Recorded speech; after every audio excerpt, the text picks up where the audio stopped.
Hello children, are you excited to learn physics? I am equally excited. Before I start, let me introduce myself. My name is A.K. Rai.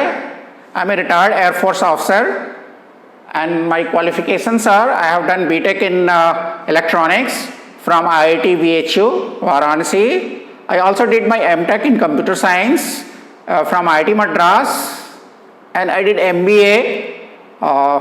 My hobbies are I love swimming, I do jogging regularly, and I'm also a marathon runner because I believe the physical fitness or health is the most important. It's more important than accumulating wealth. So I'm sure you will keep your physical fitness to keep you mentally sound. As far as my area of interest is concerned, I taught for 7 years in one of the JNTU Hyderabad affiliated college. There I taught aerospace engineering. As I'm BTech in electronics, so obviously electronics and computers and automation are my area of interest. Physics I teach because I love physics, and I'm also equally interested in mathematics. So with that, let me start first the syllabus of physics. So I'll be covering total 5 topics. The first topic, light, reflection and refraction, 7 classes, human eye and colorful world, 5 classes, electricity, 7 classes, magnetic effect of electronic current, 7 classes, and natural resources, no classes because you have already done as a part of your holiday homework. So that makes total 26 classes. We will not be going exactly as per the sequence. So I'll start with electricity, and then we'll go to the magnetism, and then we'll come to the light and human eye. So the topics we are starting is electricity. So there will be total 9 classes. So week number 1 starting today, we'll have day 1 electric current and circuit, which I am going to cover today. Day 2 will be potential and potential difference, circuit diagram. Third day will be covering Ohm's law, and the day 4 will be the factors on which the resistance of a conductor depends. We'll be completing the complete electricity topic in week number 2. So day 1 will be resistance, that is series and parallel, and day 2 will be finishing heating effect of current, is application, electric power, and the third day will be your whatever we have understood, what we call is the FA1, that will be day 3. So let us start with the topic number 1, that is electric current and circuit. So the objective of this topic is, after going through this video, you will be able to derive relation between current and charge. You will be able to compute and solve numerical problems relating to electric charge and current flowing in a circuit. And you should be able to, I'll be demonstrating with an activity, you'll be able to make simple circuit consisting of a battery, switch, a meter which will be used to measure the current, and a lamp. Okay, before I go into the details, you have some understanding of what is electricity, what is magnetism. You must have studied in your lower grades, maybe grade 7 or grade 8. So just to recall, I have made a what we call prior knowledge test, and that has been sent to you. So you must have already done it. Did you enjoy answering those questions? Were you able to recall key terms associated with electricity? I am sure you must have gone through the complete test. What do you find? Like on the right hand side, there are few electrical appliances. You are already familiar with them. Now can you imagine life without these items? I am able to take this class, online class, because of electricity. Computers, air conditioners, all smartphones, television, school, hospitals and industries, nothing will function if we don't have electricity. So the electricity is a very, very important part of our life. And it is one of the most suitable form of energy compared to other form of energy. And it can be controlled very easily. If I want to control the speed of a fan, I just rotate a knob and the speed is controlled. I just put a switch off and this light will be off. So it's very easy and safe to control electricity. And lastly, it's very easy to transport electricity in your school. Do you know from where it is coming? Just find out. It must be coming from a distance of more than 200 kilometer, 300 kilometer, and there is no other source of energy which can be transported so easily. So the transportation of electricity is very, very simple. Using a transformer, you can distribute electricity all over the world. Now, the most difficult part of this topic is what we call electric current, because most students find it difficult because the electric current, a current flowing through a circuit cannot be seen. So to make it simple, I have drawn an analogy of electric current and the water flow. So if you see on the left hand side of your screen, we have a water is stored in the tank. So the purpose is you want to push this water, you want to pump this water on the first floor or second floor of your house. So is it possible to do it just by a pipeline? No, you need a pump. It could be a hand pump or it could be an electric pump. So what is done is the water through the pump, it is pumped to the first floor and then the water is circulating. So you have a circular motion of water through this system. The water is entering the pump, going out, going on the first floor, and through the pipe is going. So it is in a closed loop, what we call is a closed circuit. And how much water is flowing? So you have got, depending upon the capacity of the pump, we'll have say 10 liter per second, 5 liter per second. So what we call this as a volume flow rate, cubic centimeter per second.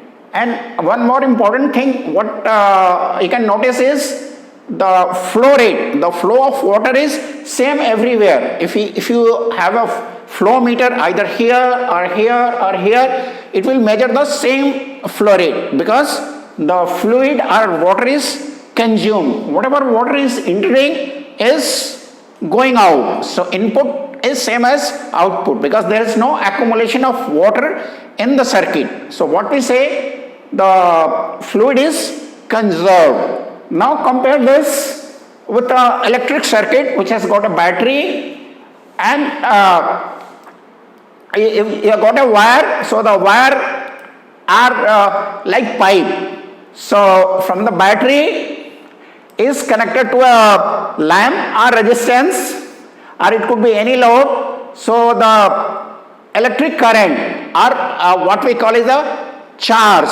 The charge is flowing through the circuit. So from the battery it goes through the wire, through the lamp and comes back. So it is a closed circuit and the amount of charge which is flowing in the circuit in 1 second is called current. So the current is nothing but rate of flow of charge. How much charge, how much coulombs of charge is flowing through the circuit is denoted by a symbol I. So I stands for current. So this is how the current flows through a circuit.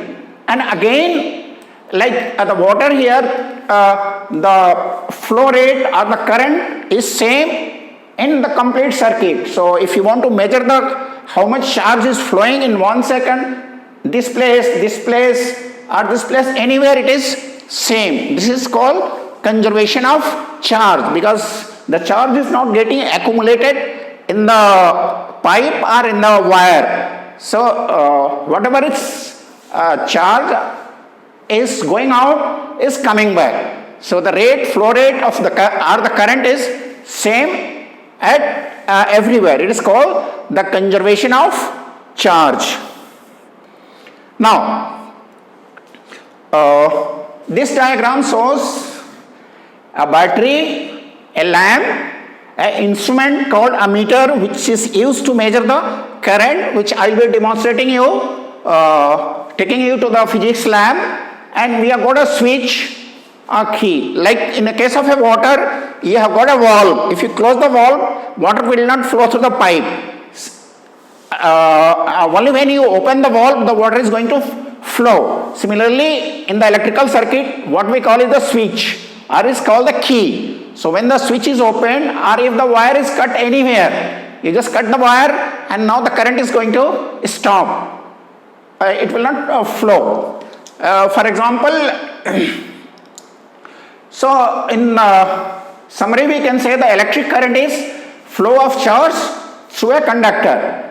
And in a torch, there are number of cells. Like I have got a torch in my hand, so it will have a number of cells, and these cells are connected together, and it has got a switch.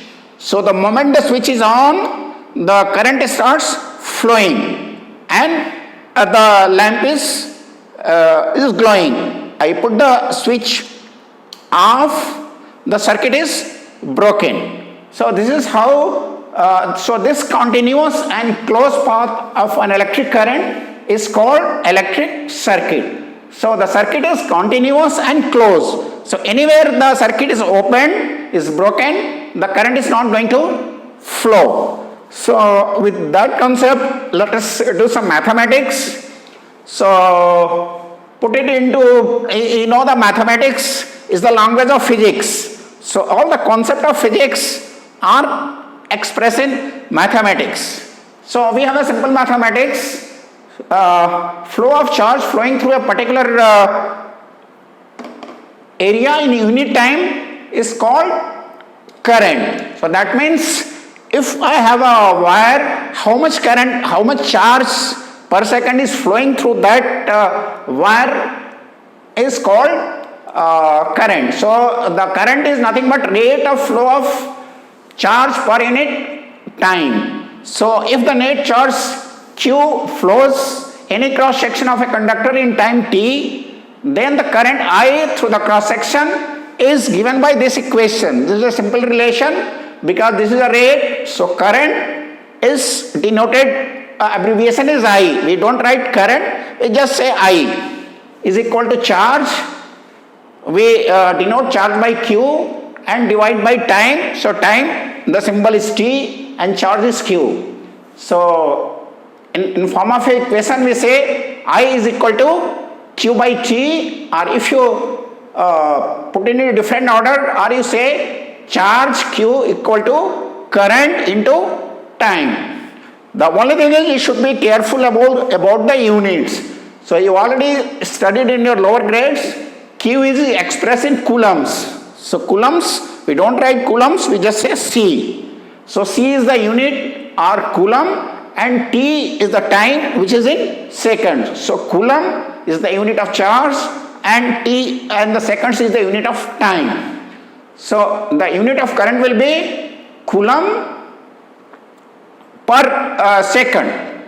But we don't say coulomb per second, we say ampere, because the Ampere was a scientist, he was a great scientist. So to honor him, the unit of current has been given as ampere. So 1 ampere you can say is nothing but 1 coulomb per second. So in 1 second, if the charge flowing is 1 coulomb, the current is 1 ampere. If the charge flowing is 5 coulombs in 1 second, the current is 5 ampere. But ampere is a large, 1 ampere is a very large current. So sometimes we express current in milliampere. So milli means 1 divided by 1000 or 10 to the power minus 3 ampere. So 1 milliampere is a small current which is 1 into 10 to the power minus 3 ampere, and 1 microampere. Micro means 10 to the power minus 6. Okay, here it is error, it is 10 to the power minus 6. This is not 10 to the power minus 3, but it is 10 to the power minus 6 ampere. Now I am going to demonstrate you a simple circuit which is used for measuring the how much current is flowing through a circuit. So the instrument which I will be showing you in the lab is what we call is the ammeter, and it measures the electric current in the circuit, how much current is flowing through the circuit. This instrument I will be showing you. And one important thing is it is always connected in series. That means one end of the ammeter is connected to one end of a say battery. It is always in series. Another instrument which will be covering in the next class, what is called is a voltmeter for measuring the potential difference, and that instrument is always connected in parallel. So that I will explain you in the next class. And the current always flows from positive terminal to the negative terminal of the cell through the bulb and ammeter. But the actual flow of current in a wire is by the electron. So the electron will be flowing in the opposite direction. But it is an international convention because when the electricity was invented, that time electrons were not invented. Though the scientists, physicists understood what is current, but they didn't know that it was flow of electrons. Electrons were invented much later. But so we still follow the old convention that the current flows from positive to negative, but the electrons are flowing in the opposite direction. So let us go to the lab and see what happens.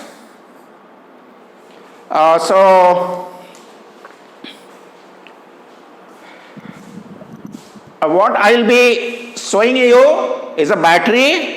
I will not use the battery, but in place of a battery I am going to use battery eliminator, but it does the same job. Then the battery will be connected to the lamp.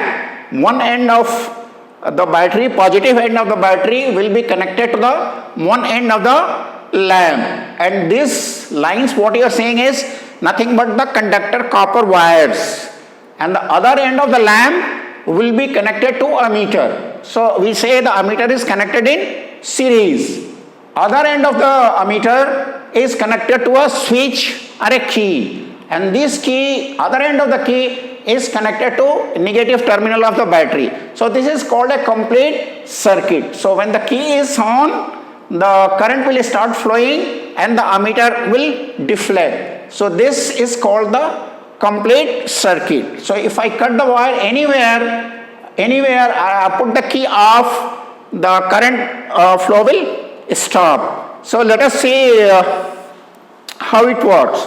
So this is what we call battery eliminator. If you see this, I can give 2 volt, 4 volt, 6 volt, 8 volt, 10 volt, 12 volt. What is the meaning of volt? I will explain in the next class. So like a battery, it has got a positive terminal, it has got a negative terminal. Now the positive terminal is connected to one end of the lamp. Lamp also has got two points.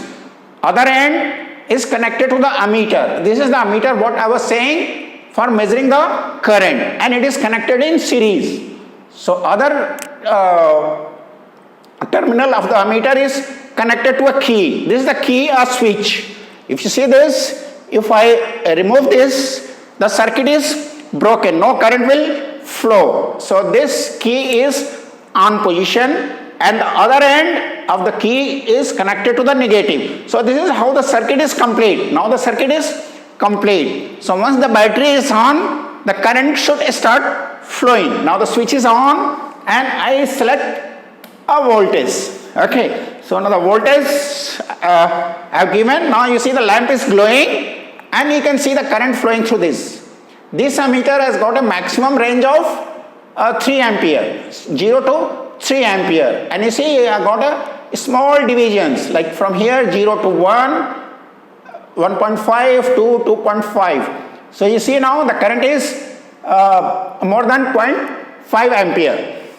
Now I will increase the current through the circuit. You see now this is around less than 1.8 ampere. You see the current is increasing and so is the brightness of the lamp. And if I remove the key, see what happens. What has happened? The circuit is broken. Circuit is not complete. So the lamp is off because there is no current. Ammeter is showing there is no flow of charge. So it is showing 0. So now I insert the key and you see this lamp is on. If I keep increasing the voltage, you see the current through the circuit is increasing. Of course, I cannot show you the flow of electron through these wires. Okay, like a flow in a water you can physically see, but here the electrons are invisible. But the battery is pumping, pushing the electron through the lamp and through the ammeter. So it is showing the effect of electricity. You can see only the effect of electricity. Physically you cannot see the electrons. And see, this is how I am able to control electricity and see the effect. So it is a very, very important form of electricity. So now I put the switch off and I hope you have understood. If I give you a battery, I give you a lamp, you should be able to make a simple electrical circuit using this. Now, okay, let us do one numerical small example of electric current. The question given is a current of 0.5 ampere is drawn by a filament. Like you have seen the lamp of an electric bulb for 10 minutes. So the current 0.5 ampere is flowing for 10 minutes in the circuit. So the question asked is find the amount of electric charge that flows through the circuit. So whenever any numerical is given, first you should find out what is given in the problem and what is to be solved. So if you see this, we are given the current is, which I told you, is denoted by I. So I is equal to 0.5 ampere. So you should be careful about the units. T is given 10 minutes, but I told you the ampere is coulomb per second. So the time minutes has to be converted into seconds. So 10 minutes is equal to 10 into 60, that is 600 seconds. Now you apply the equation. If you have understood the flow of current through a circuit, you can quickly recall the formula. I is equal to Q by T or Q is equal to I into T, because I is given, T is given, you have to find out Q. So multiply current through the time. The only thing is you should not multiply by 10 minutes, 10, but 600 seconds, because I find most of you make mistake in the units. So you have to be very, very careful about the units. So the answer is Q is equal to 300. No, it's not 300, it's 300 coulomb. So the unit is very important. If you just write answer 300, you will not get any marks unless you write 300 coulomb. Now, this is not part of your syllabus, but I am going to show you some interesting simulation of current flowing through a circuit.